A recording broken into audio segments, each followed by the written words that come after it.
오늘 우리에게 주시는 하나님의 말씀은 로마서 4장 1절부터 8절 말씀입니다. 로마서 4장 1절부터 8절 말씀 함께 봉독하겠습니다. 그런즉 육신으로 우리 조상인 아브라함이 무엇을 얻었다 하리요? 만일 아브라함이 행위로서 의롭다 하심을 받았으면 자랑할 것이 있으려니와 하나님 앞에서는 없느니라. 성경이 무엇을 말하느냐? 아브라함이 하나님을 믿음에 그것이 그에게 의로 여겨진 바 되었느니라. 일하는 자에게는 그 싹이 은혜로 여겨지지 아니하고 보수로 여겨지거니와 일을 아니할지라도 경건하지 아니한 자를 의롭다 하시는 이를 믿는 자에게는 그의 믿음을 의로 여기시나니 일한 것이 없이 하나님께 의로 여기심을 받는 사람의 복에 대하여 다윗이 말한 바 불법이 사함을 받고 죄가 가리어짐을 받는 사람들은 복이 있고 주께서 그 죄를 인정하지 아니하실 사람은 복이 있도다 함과 같으니라. 아멘.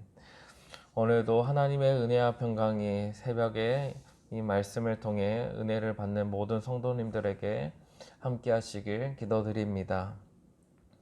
죄인인 우리가 구원을 받을 수 있는 유일한 방법이 있습니다.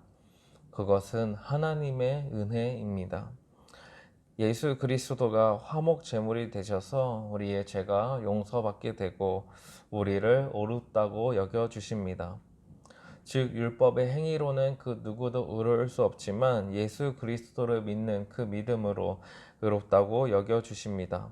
이것을 칭의라고 표현합니다. 오늘 본문에서부터 아브라함을 예로 들어서 믿음으로 의롭다 하심을 받게 되는 것을 설명하고 있습니다. 즉 칭의가 무엇인지 말하는 것입니다. 1절과 2절을 함께 읽겠습니다. 그런즉 육신으로 우리 조상인 아브라함이 무엇을 얻었다 하리요? 만일 아브라함이 행위로서 의롭다 하심을 받았으면 자랑할 것이 있으려니와 하나님 앞에서는 없느니라. 아브라함은 우리에게 믿음의 조상으로 잘 알려져 있습니다. 이뿐만 아니라 유대인들에게는 더욱 친숙하고 존경하는 인물 중 한 명입니다. 바울은 믿음을 설명하기 위해서 아브라함만큼 좋은 인물은 없다고 생각했던 것 같습니다. 아브라함 하면 어떠한 일이 떠올려지십니까? 아무래도 하나님 말씀에 순종해서 아들 이삭을 제물로 바친 사건이 떠올려지실 것입니다. 이러한 아름다운 모습을 통해서 하나님께서는 아브라함을 믿음의 조상이라고 인정해 주셨고 우리에게도 큰 도전이 됩니다. 그런데 바울이 뭐라고 말하고 있습니까? 아브라함은 행위로서 자랑할 것이 없다고 합니다. 만약 행위를 통해서 의롭다 하심을 받을 수 있다면 그것이 자랑거리가 되겠지만 그렇지 않다는 것입니다. 바로 앞장인 3장에서는 모든 사람은 죄인이고 율법을 통해 의롭다 하심을 받을 수 없다고 가르쳤습니다. 그러하기에 아브라함 역시 아들을 바친 그 행위라 할지라도 그것을 통해서 의롭게 여겨지지는 않는다는 것입니다. 하나님 앞에서 자랑할 수 없다는 것입니다. 사실 아들 이삭을 바치는 행동은 그 누구도 할 수 없는 행동입니다. 충분히 자랑할 만한데도 바울은 자랑할 것이 없다고 말씀합니다. 오늘날 아브라함과 같은 사람이 있었다면 온 교회는 그의 모습을 칭찬했을 것입니다. 하지만 바울은 그렇지 않았습니다. 왜 그럴까요? 아브라함의 행동을 지금 어떻게 보고 있을까요? 그것은 바로 믿음으로 보고 있습니다. 3절을 함께 읽겠습니다. 성경이 무엇을 말하느냐? 아브라함이 하나님을 믿음에 그것이 그에게 이 의로 여겨진 바 되었느니라. 아브라함의 행동은 하나님을 믿는 것으로 나타났습니다. 다시 말해서 하나님께서 은혜로 베풀어 주신 그 믿음을 통해서 아브라함이 하나님을 믿게 되었고 그 말씀에 순종할 수 있다는 것입니다. 그 믿음을 통해 의로 여겨진 것입니다. 아브라함은 하나님을 믿을 수 없는 존재였습니다. 죄인에 불과했습니다. 하나님이 부르시기 전까진 그저 죄만 짓고 살아가던 사람이었습니다. 이런 자에게 은혜를 주셨고 믿음을 주셨습니다.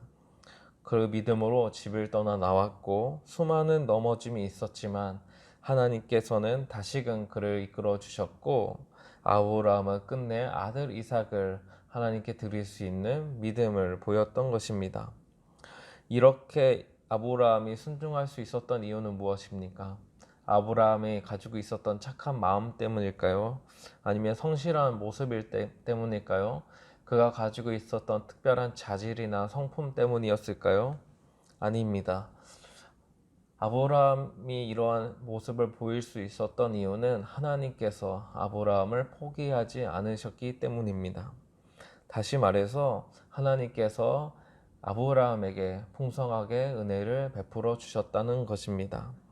이러한 은혜가 무엇인지 바울은 예를 들어서 설명하는데요. 4절과 5절을 함께 읽겠습니다. 일하는 자에게는 그 싹이 은혜로 여겨지지 아니하고 보수로 여겨지거니와 이를 아니할지라도 경건하지 아니한 자를 의롭다 하시는 이를 믿는 자에게는 그의 믿음을 의로 여기시나니.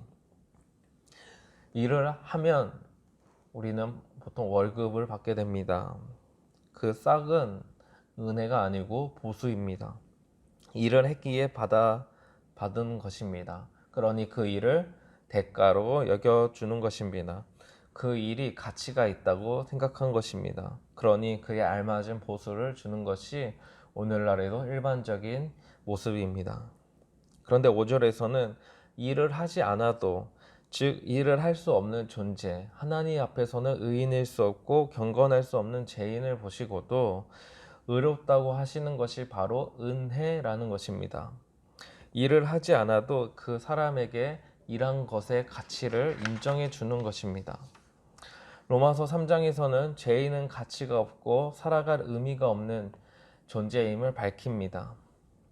일을 할 수 있는 능력이 없습니다. 보수를 받을 만한 사람이 아닙니다. 이런 자를 가치 있는 존재로 여겨주시고 의롭다고 인정해 주시는 것, 이것은 은혜밖에 할 수 없습니다. 오직 은혜만이 이 일을 할 수 있는 것입니다. 아브라함 역시 죄인에 불과했지만 하나님께서 은혜를 베풀어 주셔서 그 위대한 일을 감당했던 것입니다. 그래서 그 복이 무엇인지 바울은 다윗의 고백을 인용해서 설명합니다. 6절부터 8절을 함께 읽겠습니다. 일한 것이 없이 하나님께 의로 여기심을 받는 사람의 복에 대하여 다윗이 말한 바 불법이 사함을 받고 죄가 가리어짐을 받는 사람들은 복이 있고 주께서 그 죄를 인정하지 아니하실 사람은 복이 있도다 함과 같으니라. 은혜를 받는 자가 복이 있다는 것입니다. 그 복이 무엇입니까? 불법이 사함을 받는 것입니다. 죄를 용서받게 되고 죄인으로 바라보지 않는 것입니다. 의인으로 인정해 주시는 것입니다. 결국 무엇입니까? 은혜입니다. 죄를 지은 사람은 사실 벌을 받아야 합니다. 그런데 용서를 해주며 의인으로 인정해 주는 것입니다.